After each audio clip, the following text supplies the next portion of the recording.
Hey there. Ritual here to give a big shout out to you for making it through the hectic holiday season. The magic of those family moments, that was you. And now there's new milestones to prep for in 2025.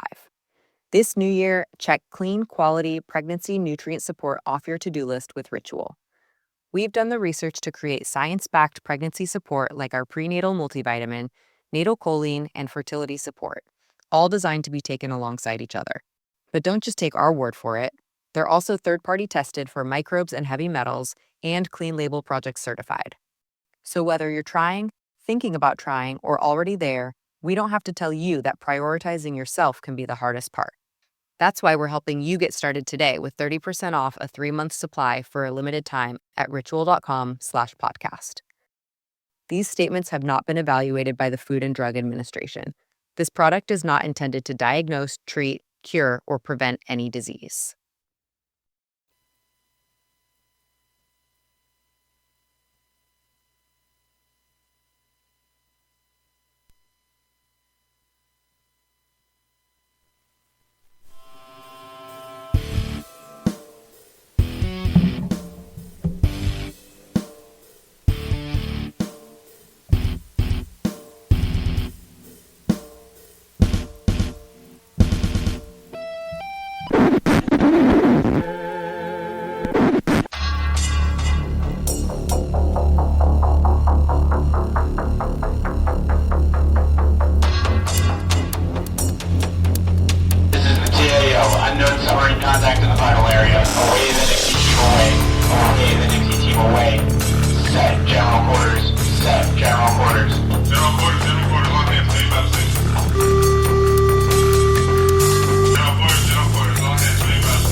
Wednesday.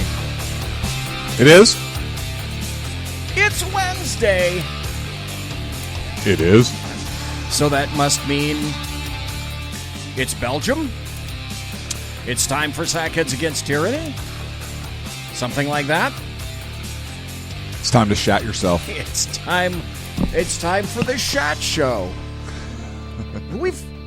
We've tried things a little bit here. If you're watching now on the SHR Media Facebook page, Sackhead's Clint tonight decided to move the camera around a little bit to see if he could capture some sort of a different view. And we still have our banner down below. And this is the number 2 show. Okay, wait a minute. Isn't that appropriate if it's the number 2 show and if it's the Shat show? Yes. Okay. All right, we can only say that once, though. Say that it's the Shat show. I am going to move over here and see if... Oh, we do have some folks in chat already. How nice to see that. We've got Simone in chat already, and we've got Mike in chat already. And today is April the 18th, Wednesday, 2018, and usually around this time in Sacramento, it's getting kind of warm, and it didn't get all that terribly warm today. It was kind of nice, overcast and about 60. It's very nice. I hate the heat. I don't like the heat. Yeah, I hate the heat too, so where the fuck do I live? Yeah, one of the hottest damn places in California, in the Sacramento Valley, known for allergies and heat. Just... Boy, that was really smart. Good. Okay, I guess I can blame my parents for that one when they moved here after World War II. Damn you, Mom and Dad. But you didn't leave. So take some personal take some personal accountability, BZ. Okay. You right. didn't leave. Okay. This is the weird ass thing. I used to say about Sacramento that I really liked it because it was so wonderful. It was right in the middle between the Sierra Nevada mountains on the east and the Coast Range and the coast and the ocean on the west. And I had the best of until Sacramento turned into leftist central, basically. Well, excluding L.A. and San Francisco. Yeah, which is bizarre. Sacramento used to be like a decent place. Sacramento was a wonderful place. It was a government town where everybody got up early and worked hard and worked at Mather, worked at McClellan, worked downtown for the state. It was a government town, federal or state. Yep. And everybody had a good job. Everybody got together. Everybody got along. And now it's crap. It's crap. It's still a government town. It is a government town. It's just assistance. It's just a fucking left-leaning, incredible left-leaning. No, so they're either left-leaning government employees or they're on government assistance. In which case, it's still a government town. Yeah. Either way, there's government money flowing throughout this whole town. Jesus.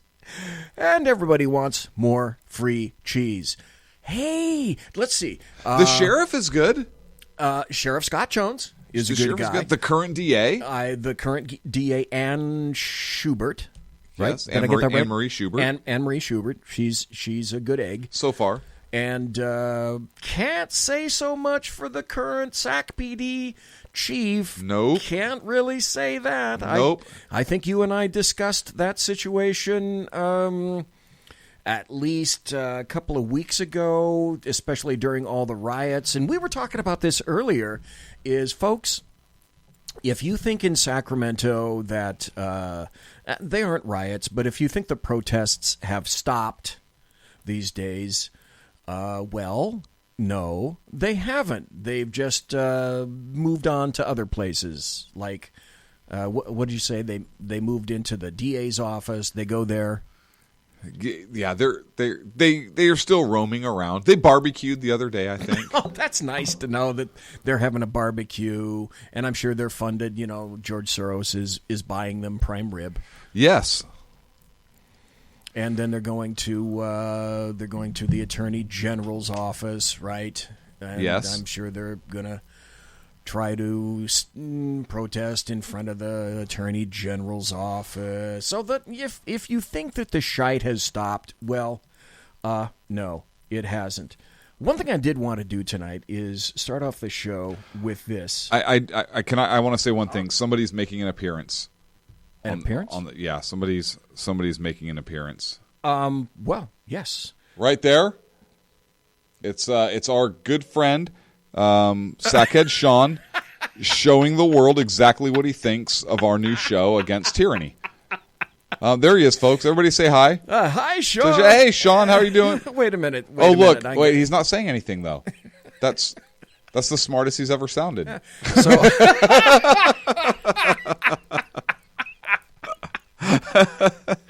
Perfect. I saw the message come in, and I didn't get to it because I wanted to play an audio cut, but apparently, you beat me to it on that. So, hey, Sackhead Sean, great to see that you're in a wonderful mood. Jesus. And I think so. He was pointing out that that I looked too dark, and being still one of the owners of SHR. Oh, hang on. He's got a clip, but I'm going to listen to it first on break before I play it. Okay. Because... Here.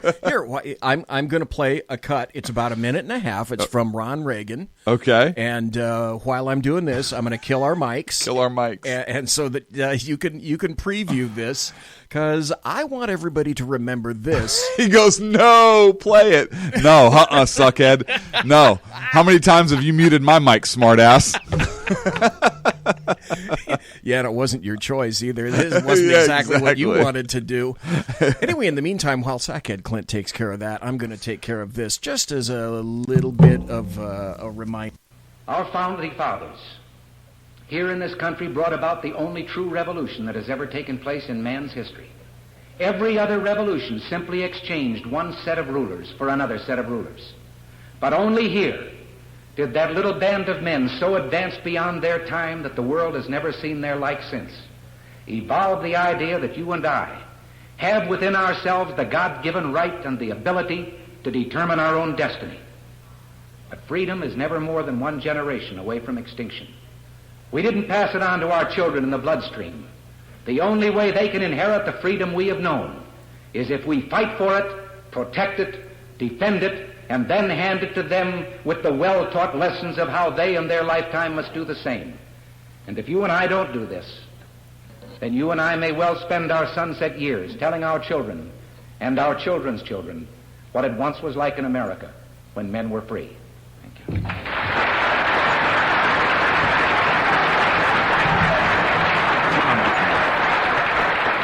just a little bit of a reminder of why it is that we are sackheads and why it is that we're against tyranny. All during the show, the coming shows, I'm going to be playing some cuts from Ronald Reagan because he had some great things to say. And not just from Ronald Reagan.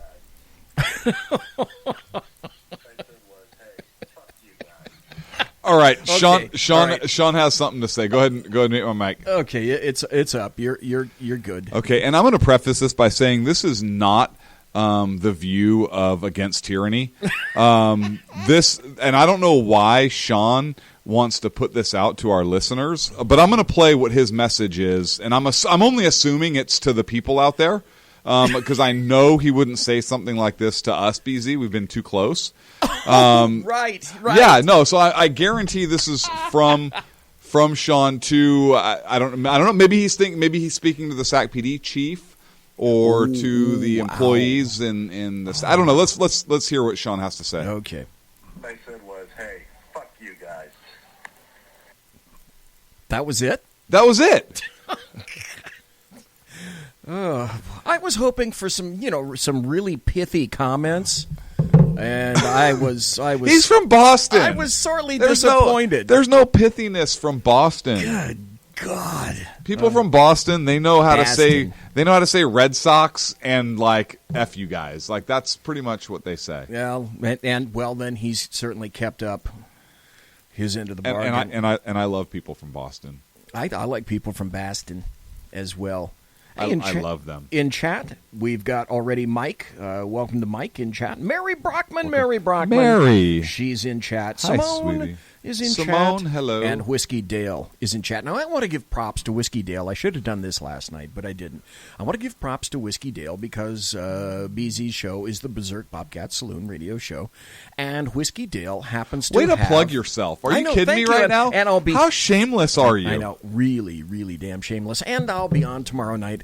Jesus. At the same time that you listen to our show right here, the Sackheads Against Tyranny show, or the Shat show. The Shat By show. the way, when you engage in chat, I just thought I'd tell everybody that you are engaging in... Chat. Thank you very much. You are welcome. We'll be here all night. You are welcome. Don't answer that. Okay. Don't do it. No? No, yeah, do it. You got to do Okay, it. all You know right. who it is. Okay, we'll do it. Hello, mystery caller. Are you there? Mystery... You know, first of all, you're both from Sacramento, so don't give me the pithiness shit. You were born and raised in the most boring state in the union. You all talk like you're on the news. It's horrible. What do you mean, you people? Yeah, what do you mean by you? Oh, What is that?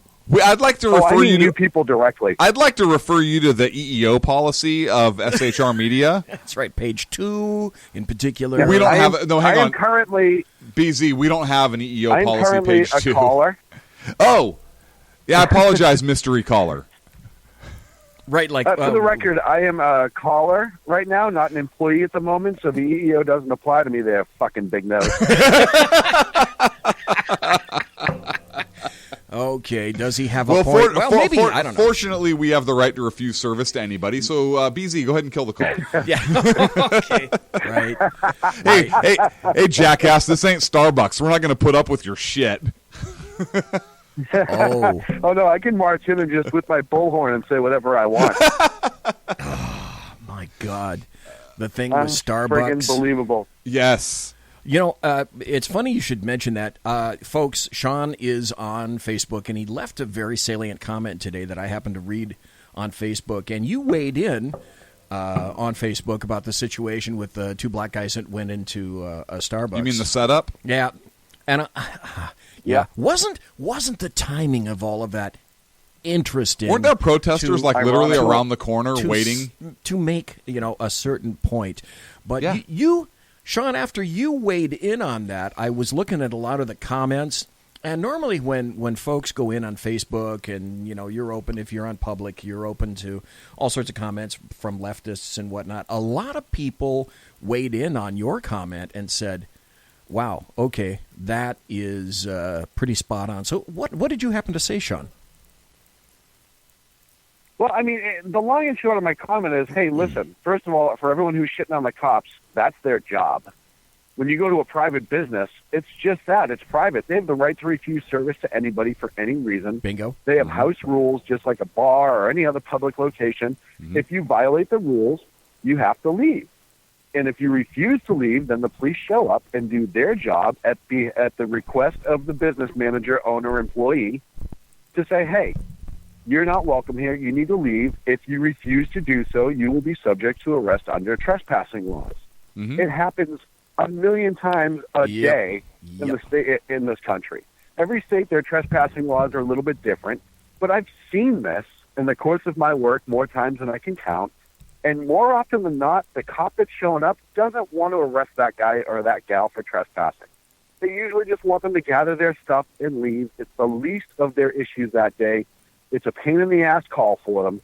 It's just something that they know, and especially in that situation. Those cops walking in there, as soon as they see that situation, they know it's a no-win situation for them. Yeah, no matter what you do. So it's even more so, right, even more so the reason that they're trying to end it without an arrest. Those guys decided to take a stand and prove a point. They have that right to do that. They also have the right to bail after they've been booked for it. That's just a choice they've made. Yeah, Sean, and isn't it convenient how quickly the protesters showed up? It's like they were waiting like at the corner with signs. And how quickly the guy with the camera showed up, Oh, with the total video setup. showed up. Total setup. Yeah. 100% setup. And Starbucks is weak for dealing with this. Look, I don't look, Starbucks, they're horrible. How many times do you go into a Starbucks now? And Sean, you and I even, this whole media idea started at a Starbucks. Where you walk in and it literally smells like fecal matter and urine, and the bathroom is where they're showering, and it's just horrible. It's not even. I'm a paying customer. God, am I glad I don't go to You're glad you don't go to Faces? Starbucks? Hang on a second. Let's revisit this for a second. Nobody knows what Faces is. I'm about to tell them what Faces is. Google Faces Sacramento and then wonder why BZ is going there. Anyways, I want to know why Faces showed up in BZ's mind, but we'll talk about that in another. We're going to talk about that. We're going to talk about that in another, especially in terms when we're talking about black guys. But and submarine races, but that's different. Right, totally different.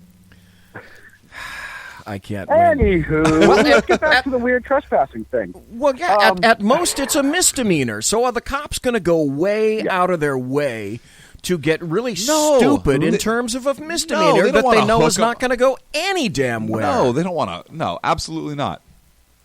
So they don't want to get involved in this. One of the things I brought up in my post, too, is you also don't know the history at that location of Starbucks. Is it a common occurrence where people set up shop and need to be removed? Is that in a high-crime, zero-tolerance area where everybody goes to jail because they're doing specific enforcement? You don't know anything that led up to that.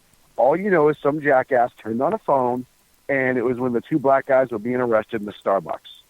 But the other thing that nobody's talking about is witnesses said just prior to the video going on, the employee at Starbucks walked up to these guys and said, hey, if you're not going to order, you need to go. They said, we're waiting for somebody, but we want to use the bathroom. And he said, well, you're not a paying customer right now. I can't let you use the bathroom. And they got loud and argumentative with the employee, and that's when the police were called. So it wasn't like they walked in, sat down, and the guy called the cops and said, oh, my God, there's two black guys here, and I'm afraid. There was an argument that took place while the employee was trying to enforce the rules. Even though Starbucks is going to change that rules, that doesn't matter. That doesn't excuse the fact that at the time those rules were in place, and the employee who got fired, which is ridiculous, was actually doing the right thing. Yep. And you know what? Because there are other customers. Go ahead. No, I was just going to say that. There's other customers there that are who have paid their money, who are trying to enjoy their coffee, sit down, engage in conversation, relax, read the newspaper, the news on the phone, whatever it is they're doing. And these look, and every time something like this happens, and companies bend, or a business bends, or society bends, or the rules are bent to their will just because it's more convenient, is a tick in the wrong direction, and a chip away from the liberty of those of us that actually follow the rules and follow the law. Here you have two individuals who are in clear violation of the trespassing laws, refuse to leave after being asked to do so even by law enforcement, refuse to abide by the rules or the wishes of the business who own that property. And why is everybody the bad guy except for the ones that decide they want to try and break the rules and break the law? Why are rules Segregation being of society? It is. And why are rules being changed by this company?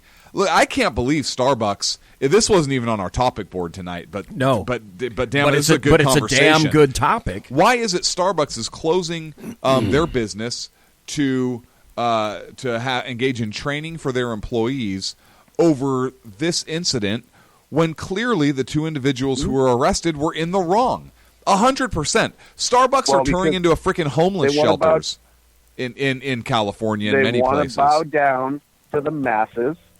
They want to bow down to the masses so all the liberals who are on their way to the Earth Day protest can come by and get their super mocha choco lattes and drop the cups all over the protest grounds. And well, here's that's the really thing. what it is. It's a Seattle-based company. So they definitely are. Yeah, they definitely are a liberal-based company. But I think in doing this, and look, they're if Starbucks alienating. wants to close for a day. Go ahead. Sorry. No, I was going to say in doing this, they're alienating most of America. Because most of America doesn't think this way or act this way. Can you imagine if white people acted like this? You just took the words right out of my mouth. What would this be a story? Of course if not. If it was two white guys, two Caucasoids walk into a Starbucks and they sit down and we're waiting for somebody and, hey, we need to use the electric winkle chamber. Well, have you purchased anything? Well, no, but we want to pee in your toilet and we want to hang around for a while. Well, I'm sorry, you're going to have to leave. No, we're not leaving. Okay, the cops come in, they either get arrested or they get a cite or whatever the hell happens, and the rest of America doesn't give a flying fuck. Right. So the difference, the only single difference about this is melanin count. Right? Yes. Right. Well, I'll tell you what, BZ, in a former life, I've been on that call more times than I can count. Well, where ditto. the white guy refused to leave. And guess what happens? He went to jail. Yeah. It's amazing how that happens. And nobody cared. As a matter of fact, I've heard people applauding. So what happens is that's because your pants were unzipped, Sean. It's public image. And look, if Starbucks wants to close for some bullshit public relations scam, that's up to them. You want to lose $1 billion for the day or whatever it is, that's on you. Mm-hmm. But when you start losing more money because people are pissed, because you bowed down to something that, by and large, this country, on both sides of the aisle, the vast majority of people aren't agreeing with it. Well, here's the shitty thing, that's just Sean. The sad fact. Here's what I don't think most of America pays attention or cares. All they care is if they get their coffee. That's really all I think most people give a shit about. Except, and they're not going to for a day. Except, well, yeah, they won't get there for a day. But okay, there are the laws of unintended consequences. Yes. And so let's say this particular star, already, I don't know if you've seen it, but I'm going to play it tomorrow. I don't have it available right here. But a black guy goes into another Starbucks today and says, I want, and outside he's already videoing himself. He's already live on some kind of, I don't know whether he's on Periscope or Facebook or whatever the hell he's on. But he says, I'm going to go in there and I want reparations and I'm going to film myself and I'm going to get a free coffee. So black guy walks into Starbucks. There's a little Caucasoid chickie behind the counter, and he says, this place is racist, Starbucks is racist, and I want a free coffee. And she says, yeah, I heard about that. So yeah, okay, here's your free coffee. Yeah, of course, Joe. Because that's what it comes down to. Yeah, this won't set any precedent or anything like that. Hey, what's the definition of What's the definition of robbery? The taking of another person's property through force or fear. Yeah, by means of force or fear. So if you calling somebody a racist and Starbucks is racist and you're racist and this is a racist company, in order to extort or get a free cup of coffee. Because the barista is in fear of being labeled a racist or in fear of being put on social media or in fear of losing her job. Is that what happened here? Yeah. Truly, yes, but Yeah, again, it's go back also- to all the DAs. Who is going to prosecute a case like that? Nobody will because prosecute in a the case court like of this. public opinion, that's exactly what happened in Starbucks. But again, laws of unintended consequences. If this or any other Starbucks decides that they're not going to do anything about people that come in, the Starbucks all across the fruited plain, at least in major population centers, are going to start looking like the various libraries that in all the population do now. centers, where you've got nothing but BZ. bums. They do now. They are. See, I don't go to Starbucks, so I don't know. But if you're saying that that's the way it is, Sean, then that's the way it is. Sean, back 'Cause me up on this. I hate damn Clint. coffee. Yeah. Hey, Clint, you're 100% right. That's how it is now. But here's the other side of it, too, with that Well, guy then who put they himself want on social more of media it. and forced that girl to give him a coffee. Yes. Hey, you know what? You brought up extortion. Okay, we can go with that. I'm going to put you on social media and tell the whole world to destroy your character if you don't give me a cup of coffee. Okay. But here's the other thing. She actively committed a crime known as embezzlement. She had property that was under her control that she gave away without permission against company policy. And how long is the owner of that particular Starbucks, or any owner, how long are they willing to take it up the ass with a white hot piece of rebar in terms of anybody Very who easy. happens to have dark skin I can answer that. walking in and demanding I can their answer that. free reparation cup of Starbucks? I can answer that right now. How long will that go on? I can answer that right now. Okay. A long time, because all they're going to do is increase prices. Yep. And you and I are going to pay for it. It's just No, like I'm not. People driving No, I'm not. uninsured getting Fuck crashes. Starbucks. I'm I not either. absolutely will not pay for it. Fuck Starbucks. Nope. I'm not going to pay for it Hey. Nope. because I don't drink coffee. So Oh, I couldn't- drink coffee. I couldn't care guys. less. I know you're up against the break here in a second, but hey, before we go, congratulations on the show, guys. It's coming out great. Last week's show was great. It's a blast to watch, and I wish you guys all the luck in the world. And of course, you know, I'm still helping out everything I can behind the scenes. Nope, I know. Appreciate but it. The other thing I want to do is extend my condolences to the Bush family for the loss of Mrs. Bush. Yep. She was an amazing woman. Politics aside, she was absolutely incredible. She did a lot of great things for this country and for her family.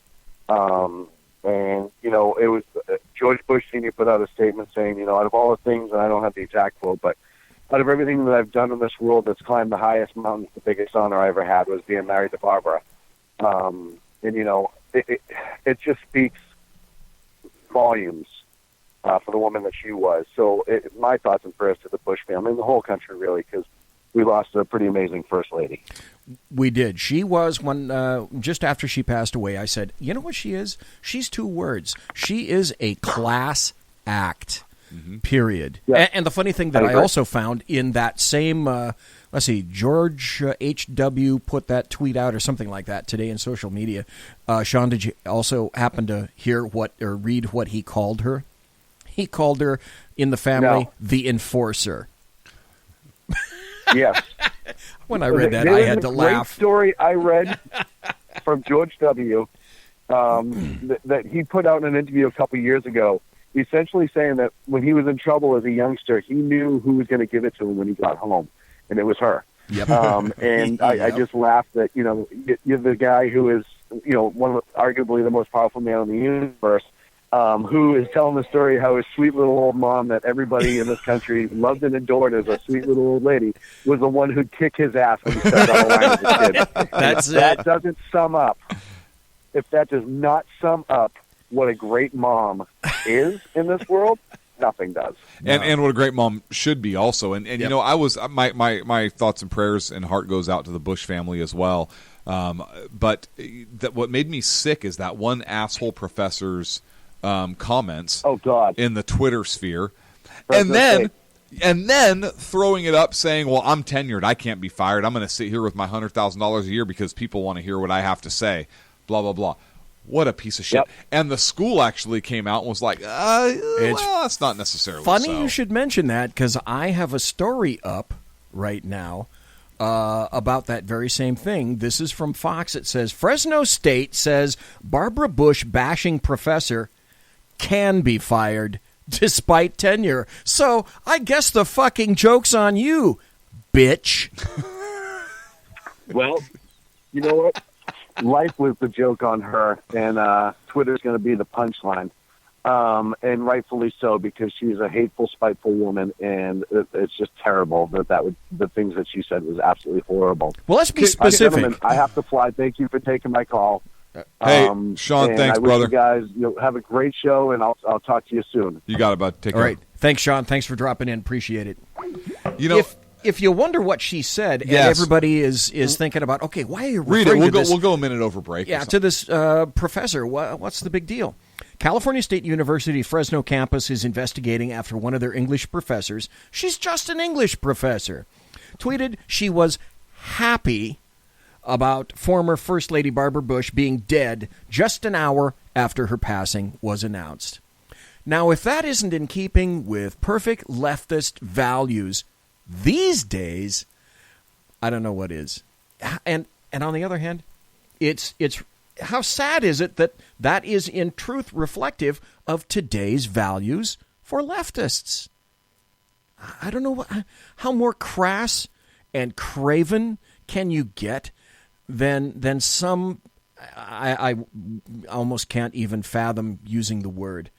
That person calling Barbara Bush that name, because here's why: it makes that professor feel good to say that. What's the point? That makes no sense to me. Folks, we're going to take a break. It's the bottom of the hour. You're listening to the Sackheads Against Tyranny with Sackheads Clint and Sackheads BZ. Don't go away. We will be right back. Conservative media done right. You're listening to the SHR Media Network. Hey, it's Sean from the Sackheads Radio Show. Also one of the owners here at the SHR Media Network. Are you opinionated? Have you ever wanted to do your own show? Have you ever heard somebody like the Sackheads and go, yeah, I could probably do that better? Well, now's your chance. Send me a 5-minute clip at sackheadsradio@gmail.com, and maybe you can be part of the SHR broadcasting team. sackheadsradio@gmail.com.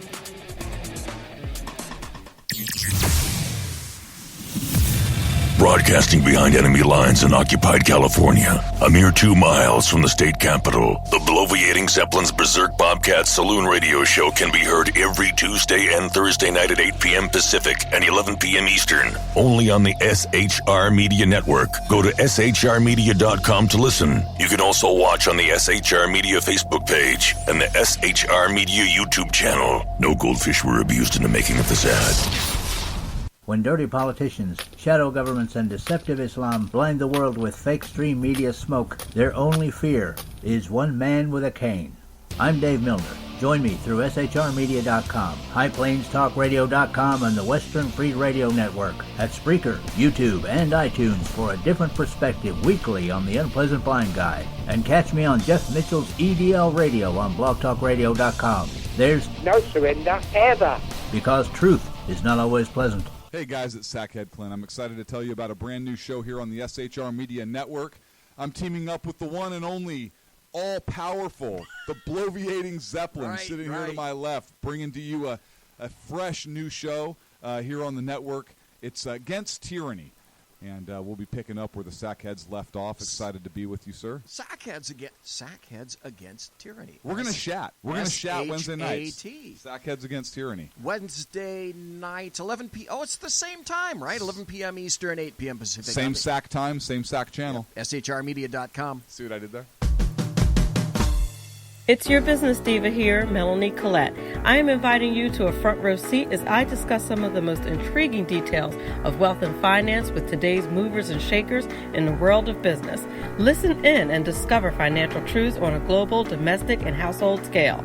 Uncover topics that will impact your wallet today and in the future. Money Talk with Melanie airs Monday through Friday, 5 p.m. East, 2 p.m. West, right here on SHR Media and High Plains Pundit Talk Radio. You can't afford to miss it. Human by race, Christian by faith, American by nationality, and conservative by choice. Reverend Ralph J. Chittum Sr. is the right guy on SHR Media from 8:05 to 9 p.m. Monday through Friday. And if on the rare occasion I am ever wrong, I will still always be right. The Right Guy on SHR Media. Hey, this is Michael Wright. And I'm Shannon Wright. Join us for The Right Way with Shannon and Mike, Monday through Thursday from 7 to 9 a.m. right here on SHR Media. Why are they joining us? For fun things like sports, politics. Oh, maybe some news and entertainment? And all kinds of other things. Money and recipes and events, all kinds of stuff. Yeah, so join us Monday through Thursday, 7 to 9 a.m. here on shrmedia.com. Hey, BZ. So the plan's working. You got rid of Sacco. Sean is now stepping away. I never even saw him. And I know, and insidious. You know, we talked about this for for the last 3 years, and finally coming to fruition. You know, I'm still in the room, right? It's almost like he's here still. Did you hear that? Yeah, it's kind of. It's amazing. It's kind of at you. It's kind of eerie. Like a poltergeist. Like a poltergeisty thing. Yeah, sackheads against tyranny. You're listening to the SHR Media Network.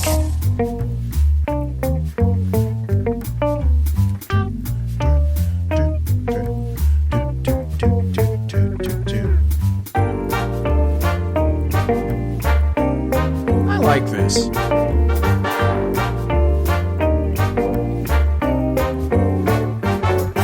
Just a jaunty little tune as we come back to Sackheads Against Tyranny. It's Wednesday night. It is April 18th, 2018.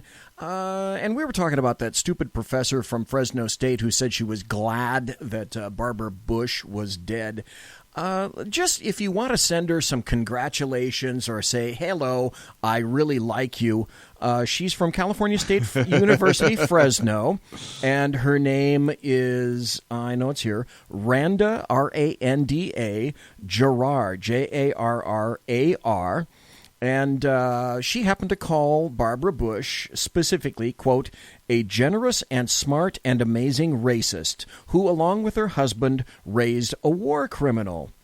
And so she smashed it back into your face again amidst the backlash to a bunch of her tweets. She said she can't, this is a quote, she can't wait for the rest of the Bush family to fall to their demise, and she said she can't get fired from her job at Fresno State because she has tenure. And the quote again is, I work as a tenured professor. I make $100K a year doing that. I will never be fired. I will always have people wanting to hear what I have to say. And so that's the state of the art for discussion on university campi today all across the fruited plain, and particularly in California. Well, I call it fornicalia because it fucks everything up that it comes in contact with.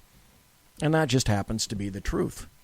Okay, we've gone through that. We've gone through Barbara Bush. We talked to Sackhead Sean. Thank you, Sackhead Sean, for coming back. And I want to say, I was going to do this before Sean called in. I want to give props to Whiskey Dale in chat, who said he had, literally, a stuffed bobcat that he's going to send me for the Berserk Bobcat Saloon, and I can't wait. So, of course, when I get here, I'm going to display it, and I want to thank Whiskey Dale for thinking about me for the show. Now, having said that, tonight, we also want to talk about Syria because, as we all well know, not much has been going on in terms of Syria. So is there anything that you had to say? Because there are a ton of things that we both can say about Syria. Monsieur Clint. Look, so the U.S., along with England and France, conducted strikes in Syria. Based upon the chemical weapons usage against citizens from the Assad regime. Syria is a big deal, and here is why I think Syria is a big deal. I think those that listen to the show are up on the Syria issue and the fact that there was an attack and so forth. But Russia being in Syria is potentially problematic for the U.S. They need the access, the open water access there, so they are utilizing their ports. Right. But here's why Russia's presence there is important, and why the U.S. Russian relations, particularly over Syria, is important, and how it can impact really the rest of the world, in particular the European theater. You had the CIA director Mike Pompeo came out on Thursday, and he admitted for the first time on the record, I think, that U.S. forces killed Russian soldiers. Yes, they did. Over in Syria, where he made a statement on the record. He made a statement where he said, quote, "A handful of weeks ago, the Russians met their match," where he talked about a couple hundred Russians were killed there. And this was something he said to the Senate Foreign Relations Committee. So you have United States troops or United States forces killing Russian forces. So now kind of fast forward to, and there's my understanding is that there's attempts at deconfliction and so forth, particularly with air assets and whatnot. But here you have troops on the ground that were killed. The U.S. Prior to the U.S. and France and England launching an attack on the Syrian chemical plants, facilities, missile locations, the various target locations that they hit, the Russians said that if there is an attack, they are going to shoot down the missiles. And here's the key part: they also threatened to shoot down or to eliminate or attack the sources of those. That's important because where do those source? Those source from aircraft. Those source from ships, naval vessels. And so if the Russians are talking about not only going after the missiles themselves, but the sources of those missiles, they're talking about or threatening to attack United States aircraft, United States naval vessels. And they had also moved out, I should care to point out, their fleet moved out of the Syrian port, which I thought, okay, that is a potentially very serious move, meaning that they meant to back up that particular threat.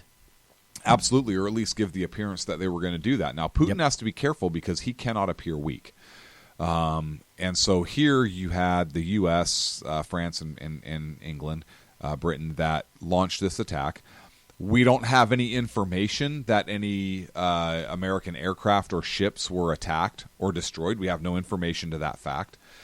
So it doesn't seem that the Russians made good on their threat. But Putin has to be very careful not to appear weak, right? So Putin's kind of walking a fine line right now also. Nikki Haley is blasting Russia in the UN, as she should, basically telling Russia that they have to be careful of the friends they keep in the international community because they're finding themselves increasingly isolated, meaning the Russians are becoming increasingly isolated. But here's where this is important. If Russia does act, and Russia just came out today and gave another warning to another threat. Another warning saying that, quote, chaos will ensue if the Western powers, meaning France, England, U.S., or whatever, attacks Syria again. That's problematic. So let's look at the potential issues here. Can the Russians defeat the United States in the Middle East or in Syria? No, they cannot. The Russians cannot defeat U.S. forces in the Middle East. The Russians do not have the resources there to do that. They will lose. But what can the Russians do? The Russians can screw with us and NATO in Europe. If big time, they can. If you're going where I think you're going, the Baltic states. So if Russia decides to fuck with us in Europe because they can't really screw with us in the Middle East, they're not in a position to do that. So if they start screwing around with NATO and go into the Baltic states, now we have a problem, okay? Because if those Baltic states mobilize, they're able to at least slow the Russian advance. NATO comes into play. Now you have NATO forces coming in and acting to take action in those Baltic states. And you have the makings of the largest ground war in Europe since World War II. Why is this important? Oh, no reason. What the hell? Why is this important? Largest ground war. So let's kind of play this out. And this was actually war gamed out a couple years ago in Washington, or just outside of Washington. So let's play this out. If Russia starts losing ground in Europe, Putin cannot afford to be presented as weak. No, that's how he acquired power. That's how he acquired power. So he cannot be shown to be weak. He cannot concede defeat. So if he starts losing ground in Europe and we start pushing the Russians back into Russia and perhaps even beyond, what is Putin's only response option? Well, we know originally that Putin wants to bring the band back together. They do. He wants to bring the USSR back together, and he'll do whatever he can to do that. So what if he's losing? What if he begins to lose that ground war in Europe, and now we're encroaching upon that Russian territory? What is his only option? It's a single localized nuke. That's his only option. It's either he can't concede. Politically, in his country, he can't sign a truce, right? So that's his option potentially, and he's fucking crazy enough to do it, I think. And then what's the West's response to that? If Russia looked at which they did in this war game, if they launched one localized nuke for that area, killed thousands of our troops in that process, what's our response? We would have no other. I can see that we would have no other. Well, okay, no. I back up. Let me back up here just a little bit. If it were Barack Hussein Obama, he might say that we'd have to take one for the team in order to quell things and tamp emotions down a little bit. Absent that, any other person would generally make a strike of a limited variety. Yeah, but even so, what's a limited strike going to do? The problem is that once you uncover the nuclear devil, you play hell trying to jam it back down the hole.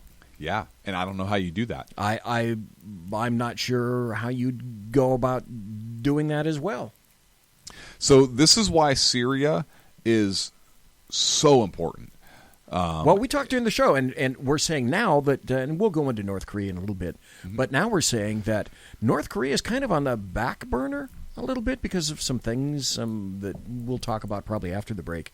Yeah, I don't know that it's on the back burner so much as... But it's not number one right now. No. Now the number one concern is, what are you going to have in Syria in terms of this truly is... could be a proxy war with Russia and the United States of America. And what do you have? What are the leftists saying? I mean, there was no choice but to strike Syria, right? Well, did you notice the massive difference between about a year ago in 2017 when Trump decided that he was going to launch a bunch of Tomahawk missiles? It was the Moab at the Syrian air base. It was the Moab, the mother of all bombs. And even then, leftists and the Democrats were saying, okay, that's cool. That's all right. That's cool. Yeah. And now that Donald Trump has decided to do this, some are saying, well, that's decidedly uncool. What the fuck changed between then and now? There's another dirty little thing that goes into the equation. How long is the United States going to have NATO behind it? And the reason I say that is because when you think about it, the UK is an island. They don't really have any natural resources. And where does, you're going to have to face this fact, the bulk of Europe gets its petroleum from Russia. So the big question is, how long will the United States continue to get support from NATO, from those countries? And The Baltic countries, Eastern Europe, not exactly quite as dependent upon that because they don't consume nearly as much as France, Britain, Germany, Italy, etc.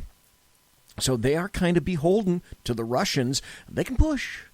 They can't quite push so much. So, Clint, what's the dividing line where the people in Europe, Western Europe, I should say, when they go, they get on the phone to Donnie Baby and say, today our jurisdiction ends right here. You're on your own, dude.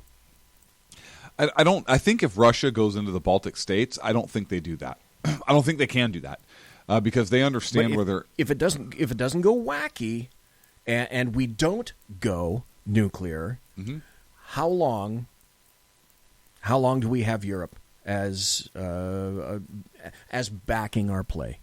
It's just a question I'm throwing it out there. Which country? Because I think it depends which country. I think UK. I think UK is going to back us because, particularly when you're looking at Donald Trump's energy policies, I think the UK is going to back us. The UK is going to back our play. I would hope so because if I really if believe Putin that. decides to go in a different direction and his threats turn out to be, say, economic. So okay, Germany, how long will that last? Germany. I don't think Germany would last long, potentially. France.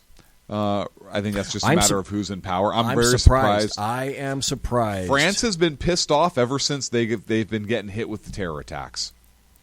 France has been handling. They're starting to see the light. Business. Yeah. Do you remember the what is it? The concert. Yes. It was after that is when they really got their shit together. And they've outlawed the hijab. Yes. In France, which surprised the holy crap out of me. Yeah. Quite frankly. France is so I think we have France for a while. Other than that, yeah. Here's something that that Russia put out. There's a Russian Defense Ministry spokesman, Major General Igor. Of course he's named Igor. Of course. Come on. He's Russian. Konashenkov provided this counter-narrative and provided absolutely no supporting evidence to it. But the funny thing is, when I tell you this, the American media maggots picked up on this stuff and they trumpeted it for quite some time. And what he says, let's see, it was 2 days ago when he said this. His remarks basically dispute every detail that the United States and France and Britain provided about the operation, including the total number of targets that American, British, and French aircraft and ships struck, and how many missiles they employed altogether. So basically what he was saying is that we shot down the bulk of your missiles, and you missed targets entirely, and this was an incredibly ineffective raid. And after that statement was made, I noticed the American media maggots picked up and just went rollicking on through with that. Of course they did. They have to, right? Because Trump is making some major moves on the international stage. Now, could this attack have been more decisive? Absolutely. Should they have done what they did, what Reagan did with Gaddafi? In the early 80s? I think so. I think one of these missiles should have gone right for the Royal Palace. That would have made a statement. It's funny you should mention Gaddafi. But I have to wonder if this wasn't the phone call. Hey Vlad. Yeah, hey, it's Donald. Oh, thanks. I like your hair too. Hey, so we're going to be blowing some shit up in Syria. I suggest you keep your people out of the way. Yeah, not going to be good. Not going to be good for you. Yeah, we're thinking about putting one right through the palace doors. Oh no, you wouldn't like that? Oh, you're going to attack our shit if we do. Okay, how about we attack everything except the palace? Will you leave our shit alone and not attack my ships? You'll do that? Okay, cool. Make sure your guys aren't near these sites. Okay, bye. I think that's how that went. Because I don't think Russia didn't do anything they said in terms of attacking those sources. I think if we would have gone after Assad, And if we would have targeted his residence or family or anything like that, I think the Russian response would have been more severe. You know, the funny thing is, you're not the only one who said that in the past 5 days. There have been other people who have said, and wondered specifically, and then came to your conclusion by saying, how strange is it that apparently Russia is not claiming that we killed X number more soldiers or people who were in the area, and we didn't hear that. We heard a lot of other things. You missed, we destroyed all your missiles, but we didn't hear about more Russian citizens being killed. Yep. And so some other people or any civilians. Or yes. Right? Yes, we didn't hear about you hit a baby milk factory like we did in Iraq. Yep. We didn't hear any of that stuff. Nope. So, I think this was Putin telling Assad, hey, jackass, don't be stupid. You're putting me in a bad position. You got your shit taken out. Your family is still alive. Shut the fuck up. And then you always have to question timing. The timing, if you remember, go back about 3 weeks. Wasn't it that about that time that Donald Trump was saying something similar to, I really think it's time that we move out of Syria, and just not too long after that, we had a gas attack. Did Assad do that because he felt emboldened by Donald Trump's statement? Potentially. I wonder. I'm curious about that. Yeah, potentially. I still think Syria is very, very important, because if Assad keeps acting like an ass, I don't think Putin is going to handle it, because he needs that port. It's a vital yes, port. Vital port. But I mean, look, the tricky thing for Putin is he has to back Syria's play, and there's other things he can do in Europe, and we talked about that, and that's why Syria matters for us. But why doesn't Putin just fucking take him out and instill somebody else in there who's not going to bring this much attention to him? He can keep the port. He is a puppet government. Because how much control does Putin have if this jackass keeps lobbing gas at his people? Well, we had a pretty good idea who was going to be the backup squad for Saddam Hussein. Yes. I really don't have any idea who's in the number 2 spot. You know, who's the first officer it'd be Igor. Behind Assad. Igor. And that, I really don't know. I don't have any idea. This I found was an interesting article before we go to the break. We got about 2 or 3 more minutes before the top of the hour break. This was from a think tank, so to speak, and it leans fairly left. And it had an article that came out 2 days ago, and it said, Trump was correct to strike Syria, but he needs a more coherent strategy in the Middle East. And from let's be honest, this is sort of a left-wing think tank, although it features itself moderate, pretty much straight down the middle. It says, let's give credit where credit is due. U.S. President Trump set a red line and enforced it. Stop. As opposed to certain personnel, the previous administration under Barack Hussein Obama, who basically said, well, he didn't basically say, he specifically said there is a red line in the sand and I'm drawing it now. And his 2 buzz phrases were leading from behind and strategic patience. And now we have a foreign policy magazine, specifically foreignpolicy.com, saying that Donald Trump set a red line and he meant what he said. He warned the large-scale use of chemical weapons by the Syrian regime is going to trigger a U.S. attack. And then, oddly enough, it triggers a large attack. And they have the quote specifically of 59 cruise missiles that took out about 20% of Syria's operational aircraft. That was the first attack in 2017.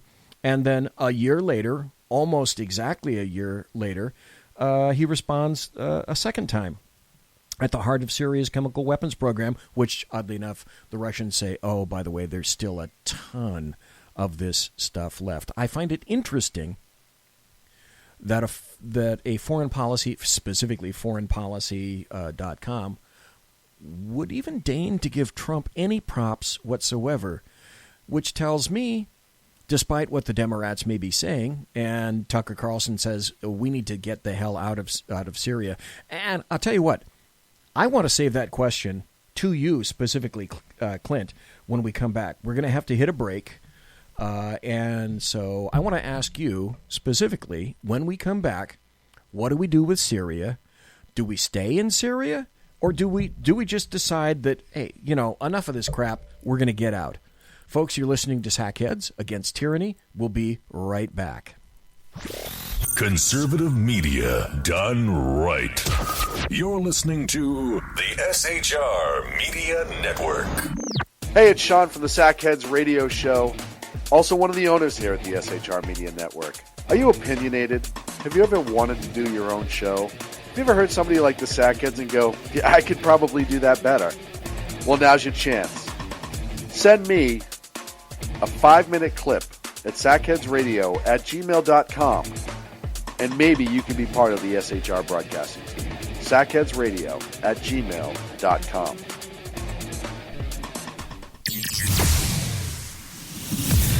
Broadcasting behind enemy lines in occupied California, a mere 2 miles from the state capital, the bloviating Zeppelin's Berserk Bobcat Saloon Radio Show can be heard every Tuesday and Thursday night at 8 p.m. Pacific and 11 p.m. Eastern, only on the SHR Media Network. Go to shrmedia.com to listen. You can also watch on the SHR Media Facebook page and the SHR Media YouTube channel. No goldfish were abused in the making of this ad.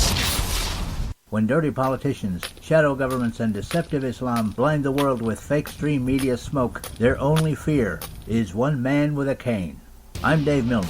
Join me through shrmedia.com, highplainstalkradio.com, and the Western Free Radio Network at Spreaker, YouTube, and iTunes for a different perspective weekly on the Unpleasant Blind Guy. And catch me on Jeff Mitchell's EDL Radio on blogtalkradio.com. There's no surrender ever.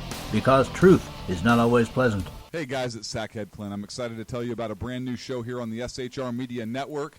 I'm teaming up with the one and only all-powerful, the bloviating Zeppelin, sitting here to my left, bringing to you a fresh new show here on the network. It's Against Tyranny, and we'll be picking up where the Sackheads left off. Excited to be with you, sir. Sackheads Against Tyranny. We're going to chat. We're going to chat Wednesday nights. SHAT. Sackheads Against Tyranny. Wednesday night, 11 p.m. Oh, it's the same time, right? 11 p.m. Eastern, 8 p.m. Pacific. Same SAC time, same SAC channel. Yeah. SHRmedia.com. See what I did there? It's your business diva here, Melanie Collette. I am inviting you to a front row seat as I discuss some of the most intriguing details of wealth and finance with today's movers and shakers in the world of business.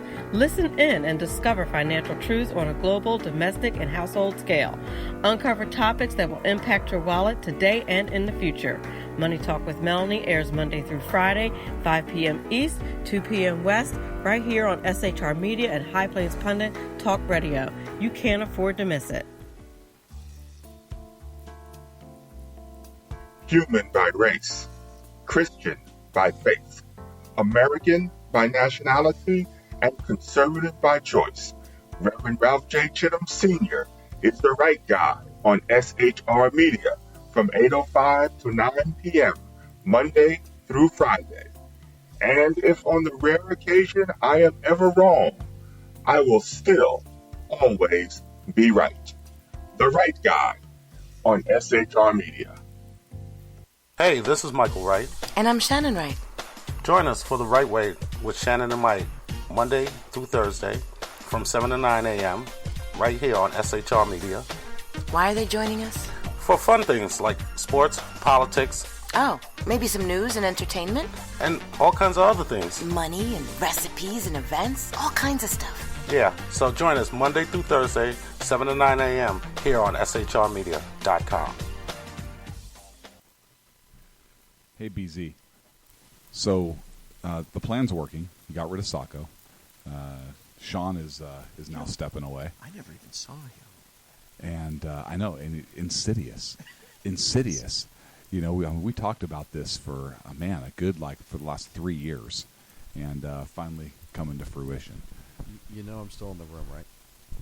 It's almost like he's here still. Did you hear that? Yeah, it's kind of. It's amazing. It's kind of at you. It's kind of eerie. Like a poltergeist. Like a poltergeisty thing. Sackheads against tyranny. You're listening to the SHR Media Network.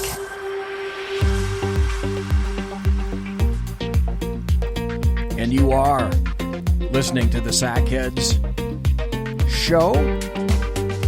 It's the Sackheads against tyranny. It's the second hour of the show. And we're back. Before we broke, I said that I would ask two Sackheads. Clint, I said, hey, I'm going to ask you a question. What the hell do we do with Syria? And maybe a little bit of an addendum to that is, during the 80s when we sent our F-111s over, and we sent them over Turkey. Boy, that was an issue even in and of itself. To drop a few friendly ammo-type hellos to Gaddafi in Egypt, and in Libya. And the funny thing is, once we killed one of his sons, then after that, it was so odd. Libya was strangely silent for at least a decade after that, which was... All Gaddafi did is come set up tents in Central Park and talk crazy gibberish for a couple hours. That's literally all he did. No, that's true. He did come over to New York. I remember when he came over to New York. But essentially, other than that, you didn't have to fuck with him because he was not attempting to go nuclear.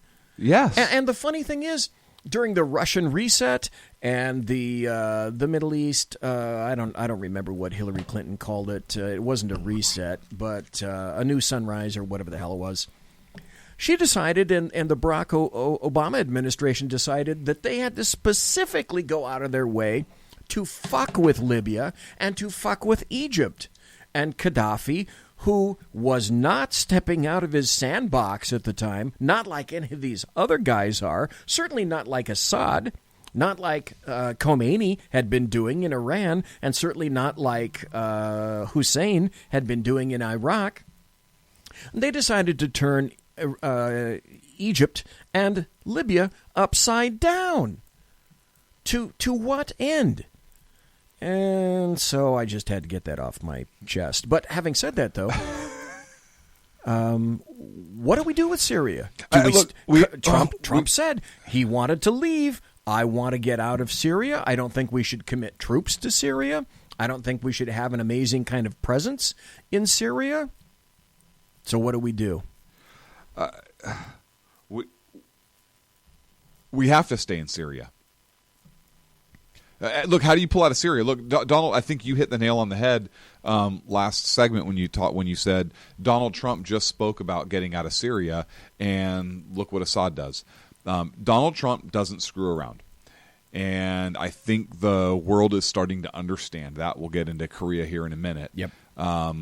Assad understands that, but the moment he said, "Hey, we're going to talk about starting to pull troops out of Syria," Assad does something like this. So I think you were right on. We cannot pull out of Syria. At this point, there is still too much going on there, and we just talked about last segment. Hey, why does Syria why it matters?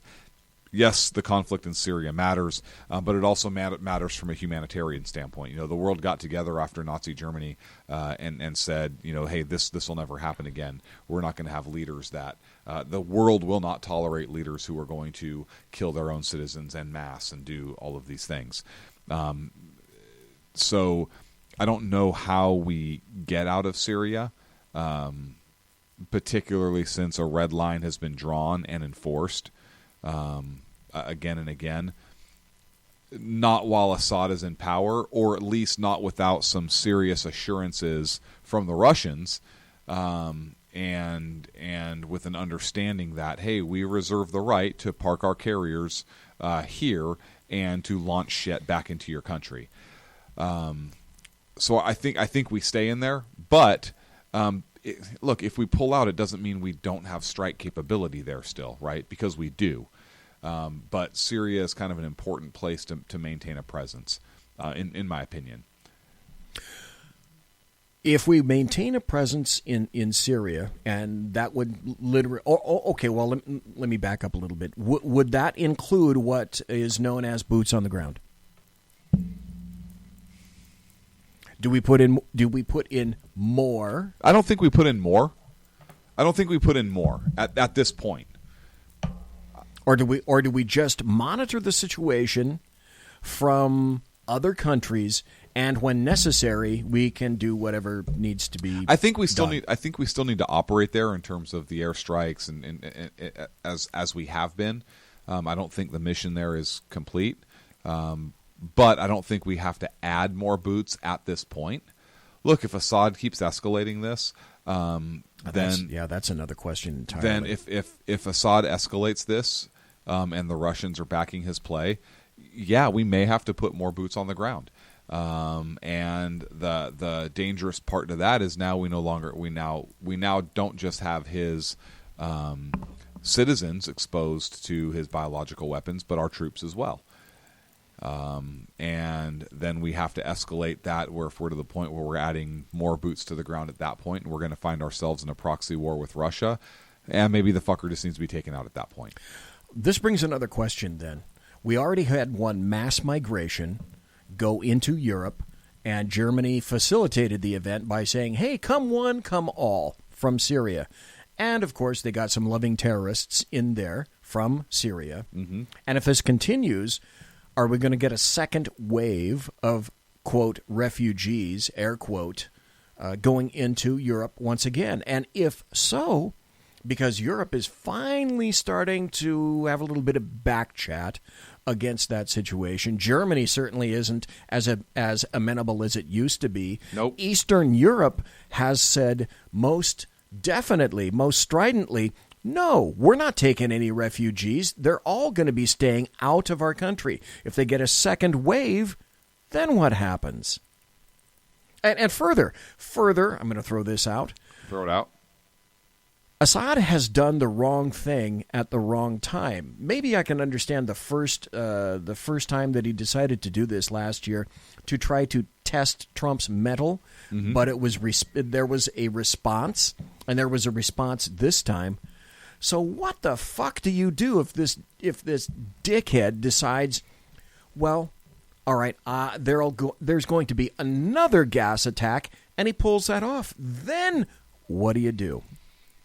If Russia doesn't deal with them, I have my doubts that Putin is going to do anything about it. I think you have to Gaddafi him. I think you have to go after him. You have to. I think that is the surest way to help save American lives, because we're the second we put even more boots on the ground there. I don't think we pull out, but we put more boots on the ground there to deal with it. We raise the stakes of getting into armed conflict with Russia there in Syria. That's a loss for Russia, I think, in the Middle East. But I think Russia, in retaliation, like we talked about before, they have the potential of doing something stupid over in Europe. Let's look at this down the line, too. There are essentially only one really stable and one moderately stable country in the Middle East. And I'm excluding Saudi Arabia and maybe Qatar. And that You're would excluding be Israel? And no, I'm saying specifically Israel and specifically Jordan. Mm-hmm. Surprising. Yeah. So what happens when you've got now Putin trying to buttress Syria? Mm-hmm. Iran is going to get in on that deal. So how far do we let Syria go, and how far do we let Iran go on this? We don't. Because Iran has already said when that deal is off, if and when that deal is off, and it looks like Donald Trump is going to say, that deal is done. It is off. Iran has already come out and said, we can start enriching uranium in 2 days once that deal is concluded. Then what do you do? I don't think we have to do anything. I think Israel will do it. Because there is no fucking way that Israel is going to let Iran go nuclear. Whiskey Dale in chat says, buy stock in Raytheon. There is no way Israel is going to let Iran go nuclear. And I'm not suggesting we let Israel go it alone. But I think this dovetails, interestingly enough, into North Korea. We cannot deal with a nuclear North Korea and a nuclear Iran right now. That was smooth. Thank was you. really Thank you very much. well done. Thank you very I like much. that. Thank you. Donald Trump has not said that the Iran deal is off yet. In my opinion, it's because he has not yet completed his business with North Korea. North Korea is now slated to talk with South Korea, and there's actually talk of ending the war. North and South Korea still exist in a state of war, and have since the 50s. They've just been in an armistice. But there is real talk now of potentially ending that war, and Trump has agreed to meet with Little Kim, and denuclearization of North Korea is slated to be, or at least is presumed to be, the primary topic of discussion. So if that's the case, and first of all, I thought it was interesting, President Trump came out today and said that if he feels that the meeting's not going to be fruitful, he will just walk. Yeah, he will respectfully walk out. It's a wrap. Yep. But if he's able to denuclearize,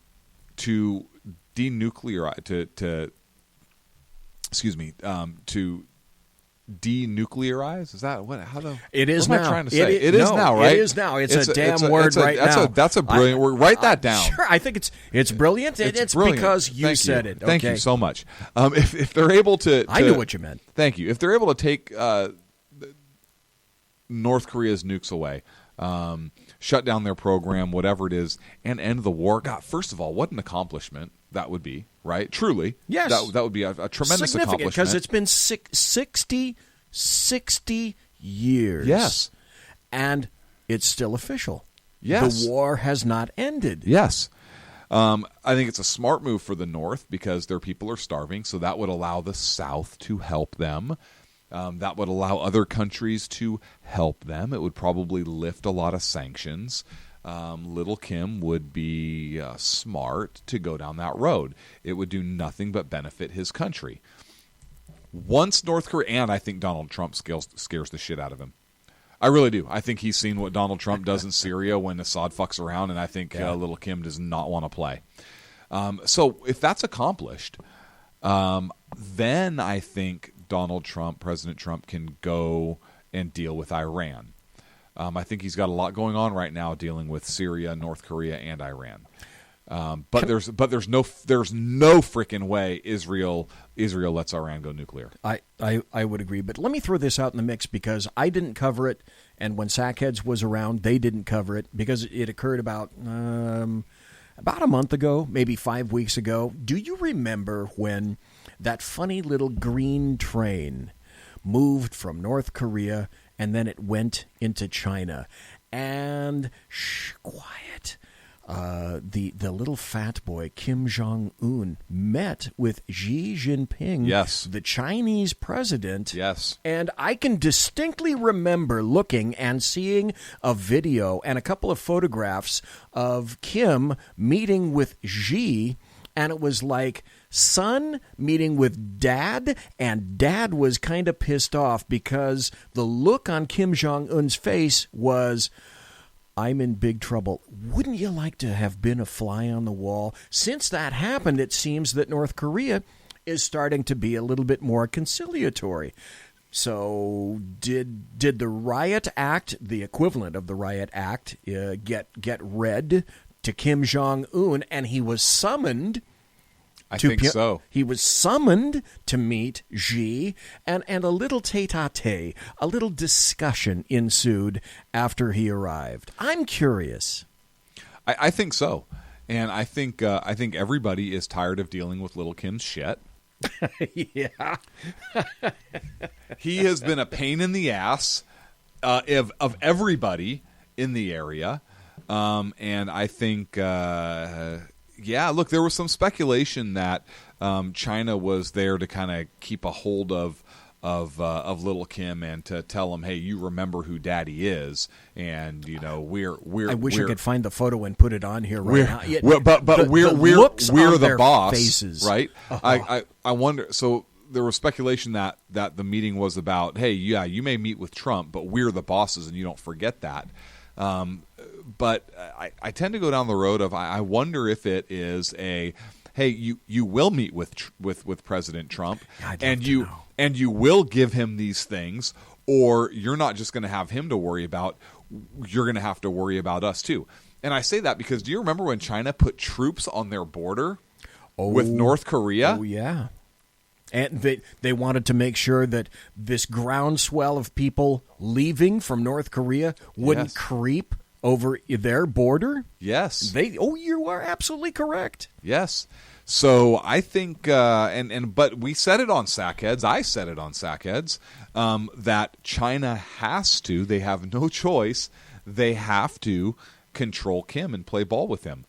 China cannot afford a trade war with us. They can't. No. Look how they responded to the tariffs and then back down. Yep. Right? They can't afford that. Donald Trump knows they can't afford that. They know they can't afford that. They hold our debt. We hold their debt. And we're the number one purchaser of goods from China. Oh, yeah. For God's sake. Here's another little aspect. Okay, if something ridiculous steps off in North Korea and everyone decides to flee from North Korea up into China, and by the way, people don't know this if they don't know their geography very well, but Russia also shares a limited border with North Korea. And if you remember back then, Russia likewise, during those times of turbulence, had troops on the border with North Korea. However, having said that, though, and I want to quote from a New York Times article in just a minute or two. Have we seen any more nuclear tests from Kim? Nope. We haven't seen one. Have we seen any more missile flights? Not since he destroyed the mountain. From on the Chinese border and had that limited release. Yeah. So what have we seen from Kim? Any Nothing. more nuke tests? Nothing. Any more missile tests? We've seen nothing. So he's been relatively quiet, I would submit. Well, here's an article, like I said, from the New York Times. And it says, here it is. Mr. Kim told Mr. Chung and another South Korean official last month that the North was willing to give up nuclear arms if it received security guarantees. In the past, the North has said that a peace treaty and the normalization of ties with the United States would be among the security guarantees it would require in exchange for surrendering its nuclear program. Sub Rosa, I wonder if they're also saying, okay, we'll give up our nuclear program, but you also need to send us food, glass, cars, a few resources, and mostly food. So, okay, so let me ask you a question. I know my answer to this. If North Korea came to President BZ and said, I will give up my nuclear program, I will sign a peace treaty with the South, I maintain my borders and my government, the South maintains their borders and their government, the demilitarized zone is a true border, it's not a demilitarized zone, but we agree not to have military or incur with or encroach within so many miles militarily of this border. In exchange for all of that, give us food. Give us X billion dollars a year in food, and we'll get some stuff from China. South Korea can help us with energy and with infrastructure. And we will do more of the Hong Kong Chinese model of communist capitalism, limited capitalism, whatever the model is they call it. The name escapes me right now. But we will do limited free trade and private company ownership to help build our country up. But we need this aid in the meantime. Would you do it? Is that a worthy expenditure of taxpayer dollars? No. And President BZ says that because he goes back and looks at the history of North Korea. There could be a caveat, however. Okay. And this caveat would have a great deal to do with whether or not President BZ even begins to consider any kind of acquiescence, and that's this. We're going to have to go in and we're going to make sure that we dismantle your military. Your military is going to be dismantled. American soldiers or NATO soldiers, a coalition, are going to go in. We're going to look at your airfields. We're going to go through everything that you own with a fine fucking tooth comb. China will never allow that. And China will never allow that. China will never allow that. Because China will never allow North Korea and South Korea to unite again, because they will, as far as they're concerned... Unless it's under the Northern rule. Yes, because as far as they're concerned, now they have... Whereas they have a friendly puppet in North Korea, now as far as China would be concerned, they would have an enemy at their southern border. Yep. So then what happens if they say, well, we will agree to dismantle our military and we will agree to a defense force like Japan has, because even you in your Constitution, President BZ, recognize the natural right of all human beings for self-defense. Right.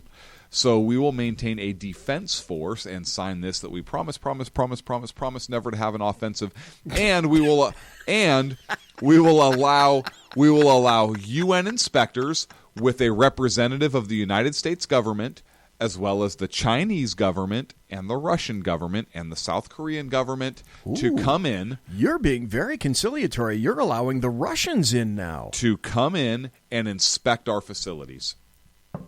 Wow. Furthermore, you are really going out of your way now. Furthermore, we will allow flyovers of our airspace with your reconnaissance aircraft. President BZ would have to consider that. Now, whether or not I go full tilt in with that, I'm going to take a wait-and-see attitude. Now, what's President Trump going to do? That's an excellent question.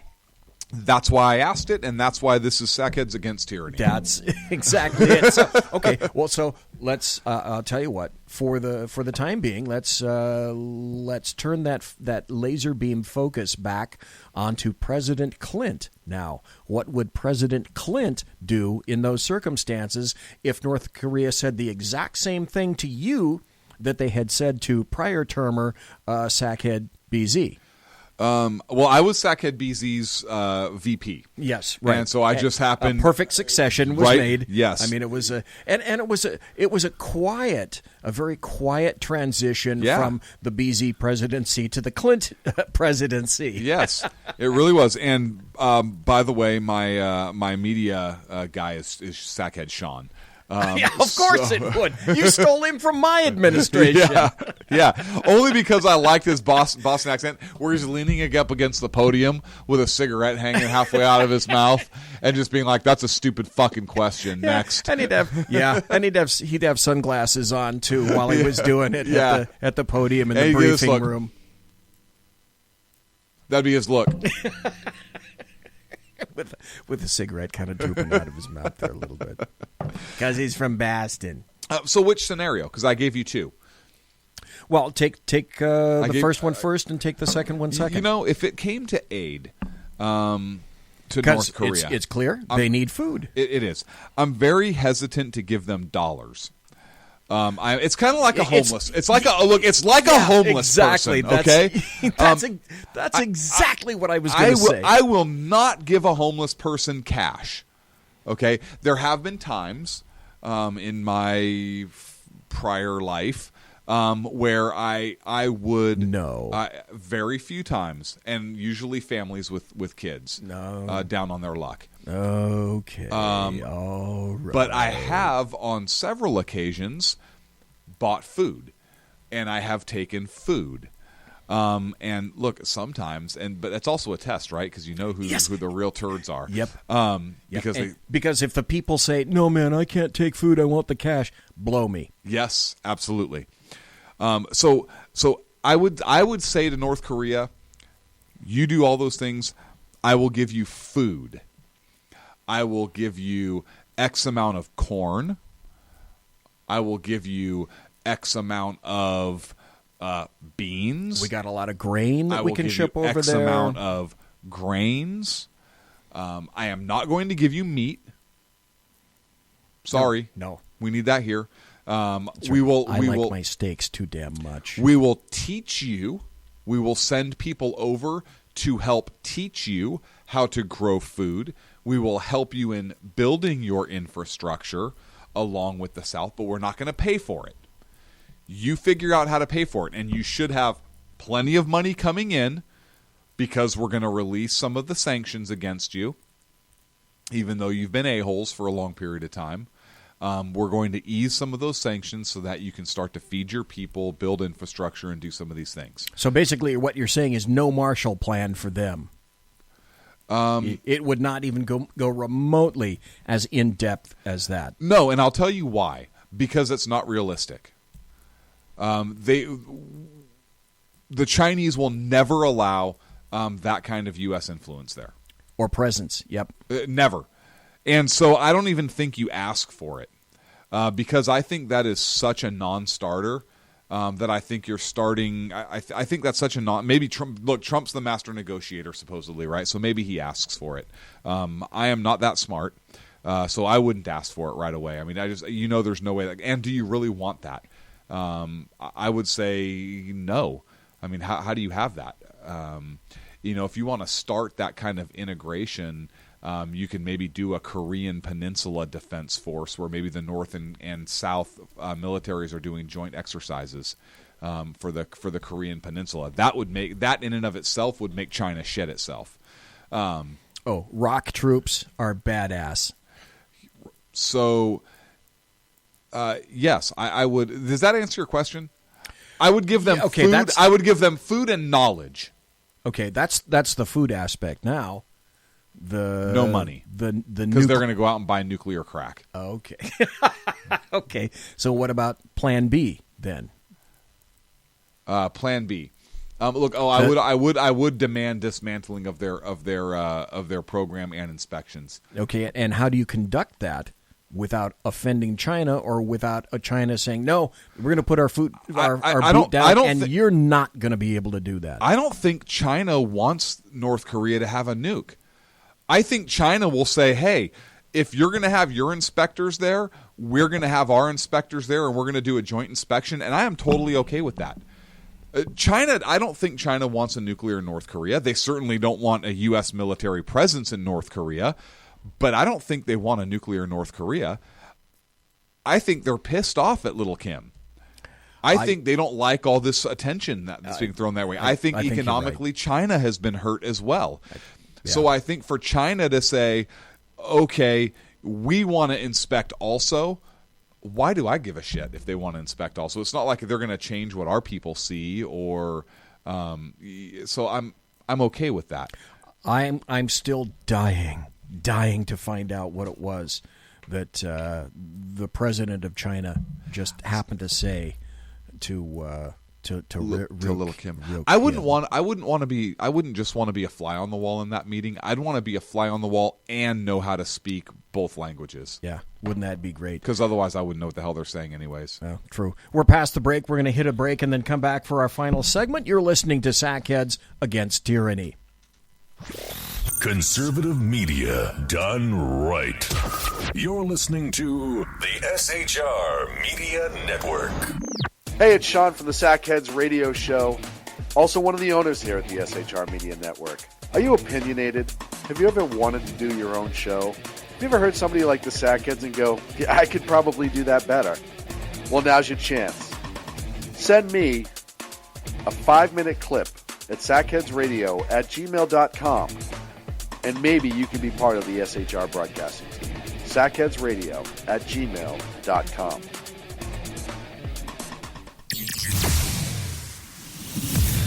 Broadcasting behind enemy lines in occupied California, a mere 2 miles from the state capitol, the bloviating Zeppelin's Berserk Bobcat Saloon Radio Show can be heard every Tuesday and Thursday night at 8 p.m. Pacific and 11 p.m. Eastern, only on the SHR Media Network. Go to shrmedia.com to listen. You can also watch on the SHR Media Facebook page and the SHR Media YouTube channel. No goldfish were abused in the making of this ad.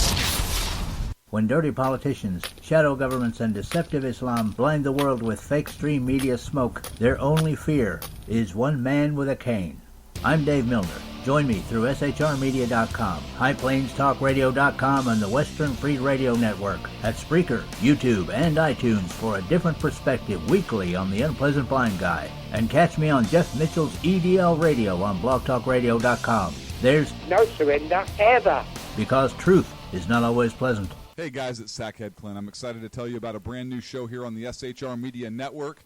I'm teaming up with the one and only all-powerful, the bloviating Zeppelin, sitting here to my left, bringing to you a fresh new show here on the network. It's Against Tyranny, and we'll be picking up where the Sackheads left off. Excited to be with you, sir. Sackheads Against Tyranny. We're going to chat. We're going to chat Wednesday nights. SHAT. Sackheads Against Tyranny. Wednesday nights, 11 p.m. Oh, it's the same time, right? 11 p.m. Eastern, 8 p.m. Pacific. Same SAC time, same SAC channel. SHRmedia.com. See what I did there?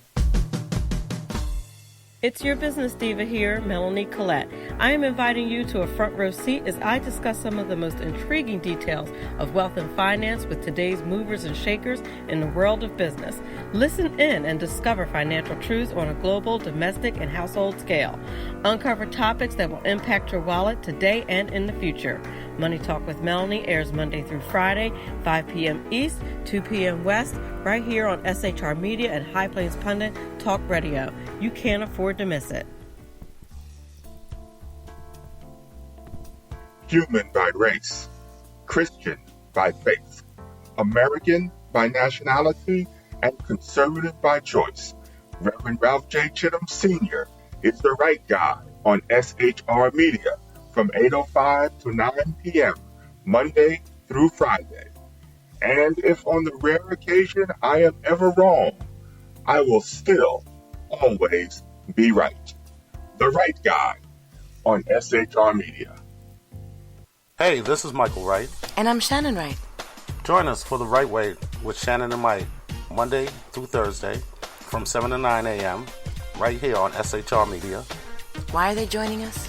For fun things like sports, politics. Oh, maybe some news and entertainment? And all kinds of other things. Money and recipes and events, all kinds of stuff. Yeah, so join us Monday through Thursday, 7 to 9 a.m. here on shrmedia.com. Hey, BZ. So the plan's working. You got rid of Sacco. Sean is now stepping away. I never even saw him. And I know, and insidious. You know, we talked about this for for the last 3 years, and finally coming to fruition. You know I'm still in the room, right? It's almost like he's here still. Did you hear that? Yeah, it's kind of. It's amazing. It's kind of at you. It's kind of eerie. Kind of a poltergeist. Like a poltergeisty thing. Yeah, Sackheads Against Tyranny.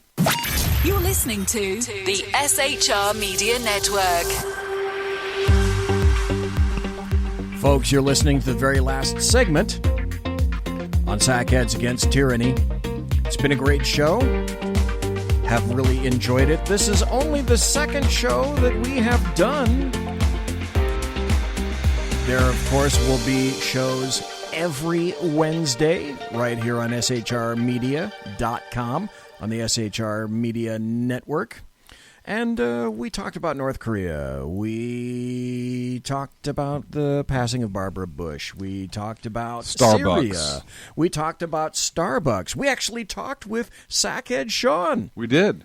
Which was kind of a nice thing to see. Now we're going to talk about your favorite fella, yours and mine, Jimmy Comey. Because Jimmy is hyping his book now. I couldn't even tell you what it's called, and I don't care. Would it shock anyone to know that without even having come out yet, it's sitting at number 1 at the New York Times bestseller list? I'm gobsmacked, absolutely gobsmacked that something like this would already be happening. A very interesting article came out today or yesterday. I'm going to get to that in just a moment, but Jim Comey. Look, folks, let me point this out if I can. I'm going to go to my camera. Look at the plate that happens to be right above my head, the license plate. That's from New Mexico. And if you haven't interpreted it, it says lawyer up. And the reason that plate is up there, it happens to be from the Breaking Bad series and also Better Call Saul. That's the license plate on Saul's automobile. And I brought that into the show tonight because, as far as I'm concerned, that's what the fuck James Comey should be doing right about now. Lawyer up. And there's a pretty good reason for that. And I would leave it for Greg Jarrett to talk about just why is it that Jimmy Comey, little 6'8" Jimmy Comey, maybe he needs to lawyer up. In the federal regulations, Code of Federal Regulations, and the Privacy Act, as well as the Federal Records Act, anything that's in the course and scope of your employment is government property. And every FBI agent signs a document that says when you leave government, all of that is the government's to remain behind you or not to take it with you. So Comey stop. took it with him. 7 presidents. Yeah, but why are we talking about that? We're talking about that because James Comey leaked information to his attorney, and it happened to be documents that he didn't have, that were not his, that did not belong to him. They belonged to the United States government. So essentially what happened is he stole 4 classified documents, which would make him essentially as guilty as Hillary Clinton. Does it make any difference that he created the documents himself? No. Everything you do in the course and scope of your employment. Okay, let's stop there for just a second. At your job, let's say you create a program or a document or a series of documents, and then one day you decide that work you're going to take and you're going to create a business around all of those documents and the program that you were paid money to make.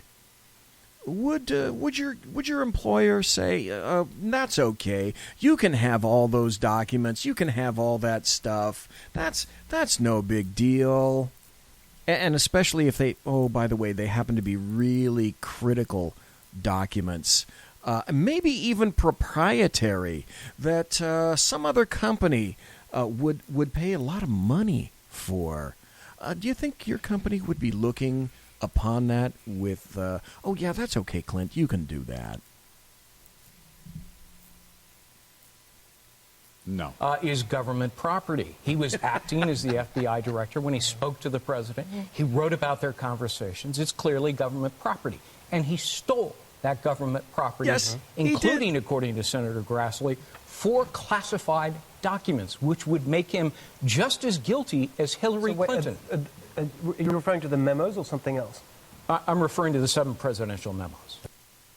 Okay, so let's talk about this just for a second. Now, this is talking about the leaks investigation, and this is Greg Jarrett essentially saying the same thing.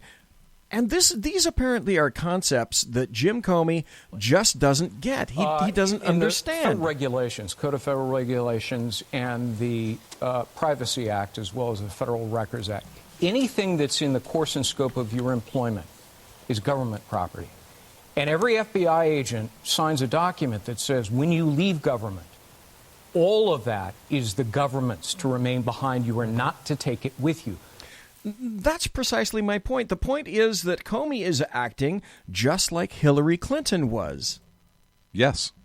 So this is why he didn't think anything was wrong with what she was doing. What is this guy thinking? This is the only... a long time ago in a galaxy far, far away, I worked for the FBI, and I also worked for the U.S. Marshal very briefly. So I have a little bit of an idea, and I still talk to people in the FBI. And I'm sorry.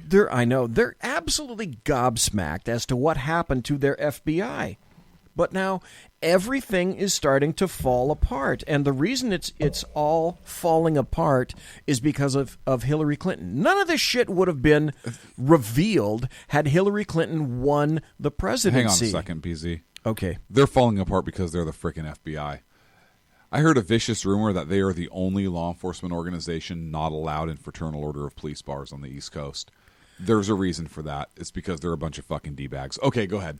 Okay, well, I don't know if this has changed, but I can tell you that at one point, when the FBI was here in the county of Sacramento, anybody that was here that was an FBI agent had to go to the sheriff's department to get a CCW. I just happen to have it on pretty good authority about that. But the interesting thing is now, this article just came out in Politico today. Trump allies urge... This is so wonderful because, hey, Comey, this is why I say fucking lawyer up. Now, you've written a book documenting, and we have you documented on the record, having been sworn in front of Congress, telling a minimum of 3 to 4 lies that are, anybody can go to YouTube and find this stuff out. Now you've written a book and immured it on paper as well. And now, Jimmy, go find a good attorney because 11 House conservatives are calling on Attorney General Jeff Sessions and FBI Director Christopher Wray to mount criminal investigations into a whole bunch of former Obama administration leaders and high-ranking DOJ folks. Let's see, that would be to include Hillary Clinton, James Comey, and Loretta Lynch. How sad is that? And they said, in doing so, we're especially mindful of the dissimilar degrees of zealousness that has marked the investigations into former Secretary of State Hillary Clinton and the presidential campaign of Donald Trump. The lawmakers wrote in a letter released today by Representative Ron DeSantis of Florida. Then there was this article from the Washington Times, and I find this glorious as well because the gloves are starting to come off. This is great. FBI's Andrew McCabe. Now, this is Andrew McCabe, whose very own Inspector General went through the FBI's OPR, the Office of Professional Responsibility, and said that in kind terms that McCabe prevaricated, meaning, okay, McCabe lied and deserved to lose his job. Well, McCabe, in fact, then did lose his job. Now the gloves are coming off, and it's starting to be a little bit of a slugfest between good old Andy and Comey, and it's all about the media leak. Now, fired FBI Director Jimmy Comey went to bat for Andy McCabe on January 29th, tweeting that his one-time deputy director stood tall when small people were trying to tear down an institution we all depend on. But inside the Justice Department last year, the two men who had run the Bureau as a team before both were fired nearly a year apart were locked in a bitter dispute over who was telling the truth. They provided starkly conflicting accounts about a pivotal private meeting that helped lead to Mr. McCabe's firing. An investigation is found. McCabe's attorney basically accused Comey of lying, or at least lacking credibility, in testifying about a conversation the two had over a leak to the Wall Street Journal. In my 7 decades on this planet, I have never seen law enforcement agencies, particularly the FBI and the DOJ, leak to this amount, this effect. This is absolutely unprecedented. So the more that the alphabet agencies insist, and the leftists and the American media maggots and the Democrats insist that, hey, the alphabet agencies, they're absolutely apolitical and they're completely unbiased. Day by day, we're being disabused of that fact. We know Clapper lied. We knew John Brennan lied. And I would go so far as to submit that you could make a case for a conspiracy between these two people, the 3 alphabet agencies that I just named. Clapper happened to be Brennan was the chief of the CIA, and Clapper was the DNI, the Director of National Intelligence, who was over Brennan. And Comey at the time, and perhaps even Mueller is linked in this inexorably, I would suspect. This stuff is all finally coming home to roost, and you're going to find people pointing fingers at each other all over this stuff. So Okay, then there was another story where Comey's original Clinton memo got released, and essentially it spells an FBI cover-up. So let's go back to 2016. In Jimmy Comey's original statement, which was attempting to close out that probe into Hillary Clinton's use of a private email server, it was edited by subordinates to remove 5 separate references to terms like grossly negligent, okay, and to delete mention of evidence supporting felony and misdemeanor violations according to copies of a full document that was revealed. You have a background in common sense and law. I have a background in law. And you and I both know, because we've taken courses on this kind of stuff, that there are 2 types of crimes: crimes of general intent and crimes of specific intent. Mm-hmm. So when Jimmy Comey back in 2016 told me that Hillary Clinton, that he was not going to recommend anything to the DOJ, even though it wasn't his job to recommend or not, it was just his job to wrap up the package and ship it the shit over there, he decided that he was going to actively not advocate for an indictment against Hillary Clinton because, as far as he was concerned, she did not show negligence. In other words, that's right. She did not show intent. But the crimes that are involved, 18 U.S.C. 793 is a crime of general intent. You don't need to develop intent to be a violator of that crime. It's under the United States Code, and it's a felony. So the moment that Jim Comey told me that, I knew specifically that little Jimmy Comey was a lying sack of shit, and I could not believe anything that came out of his mouth after that. And I mean nothing. Well, there's a side issue to that also. The Justice Department could have said, "Thank you, Director Comey, for your media announcement. However, it's not your job to make a recommendation. So it was not. So get the fucking investigation over to us and let the big boys and girls make the decisions." But of course, Loretta Lynch didn't have the stones to say that either. You knew that wasn't going to happen. And instead she said, well, even the FBI didn't think anything was here, so it's closed as far as we're concerned.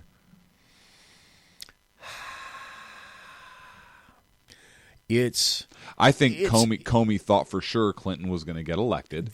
Okay. And he was going to be okay. Oh, boy. You just took the words directly out of my mouth.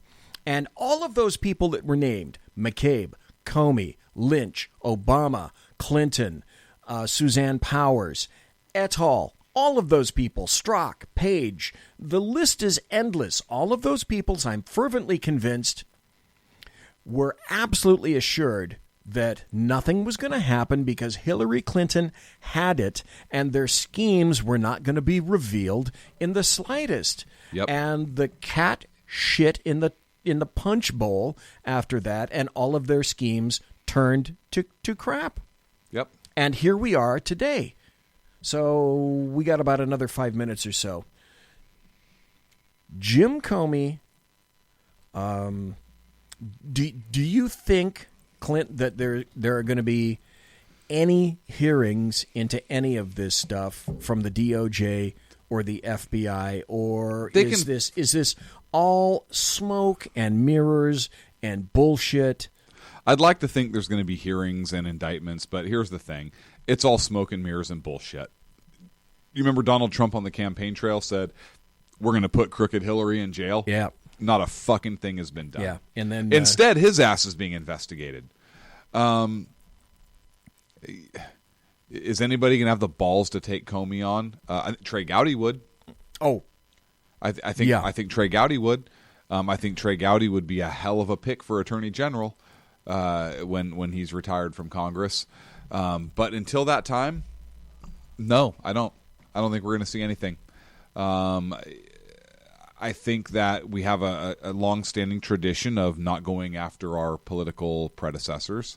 Yep, BZ's DC axiom, exactly. Yep. And that's true. So I think Trump has to.